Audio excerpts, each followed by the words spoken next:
Emergency number থাকবে, এটা আমরা বিভিন্ন পয়েন্টে আমাদের এই নাম্বারটা দেওয়া হবে, ইমার্জেন্সি জরুরি নাম্বার।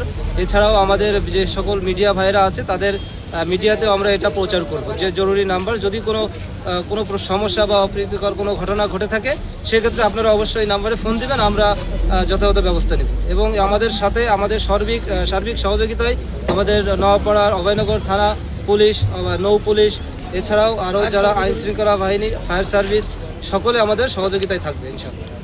অনেকে আমাদের মাধ্যমে যেহেতু আপনাদের সংবাদ আমরা কভারেজ দিচ্ছি, সে কারণে অনেকে আমাদেরকে জানতে চেয়েছেন যে আগামীকাল অনেকে ছোট ছোট নৌকা ট্রলার ভাড়া করে তারা নদীতে অবস্থান করবেন, এই নৌকাটা আসলে উপভোগ করবেন 22টি। সেক্ষেত্রে অনেকের মধ্যে একটা ধারণা রয়েছে যে আপনারা নৌকা তাদের ঢুকতে দিবেন না। এই বিষয়টা যদি একটু ক্লিয়ার করেন, আসলে কখন ঢুকবে আর কখন ঢুকবে না এই বিষয়টা যদি বলতেন। না, এটা আসলে আমাদের যারা আইন শৃঙ্খলা বিভাগে আছে তারা এটা মেনটেন করবে। যদি আমরা মনে করি যদি কোনো নৌকা যদি আমরা আসলে একটা ইসলামিক একটা বিষয়ের ভিতরে আমরা অনুষ্ঠানটা করতে চাচ্ছি, সেক্ষেত্রে যদি কোনো রকম খারাপ পরিস্থিতি করার জন্য কোনো নৌকা এখানে প্রবেশ করানোর চেষ্টা করে সেক্ষেত্রে তাদেরকে আমরা ঢুকতে দেবো না। এটা আমাদের আইন শৃঙ্খলা বিভাগ আছে, তারা এটা মেনটেন করবে।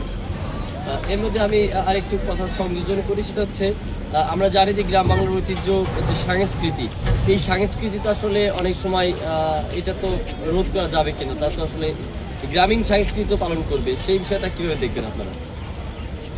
আমরা চেষ্টা করব এটাকে যতটুকু আমাদের সাধ্যের মধ্যে আমরা এটাকে যাতে কোনো রকম কোনো বিশৃঙ্খলা বা কোনো রকম অপ্রীতিকর ঘটনা এখানে না ঘটে।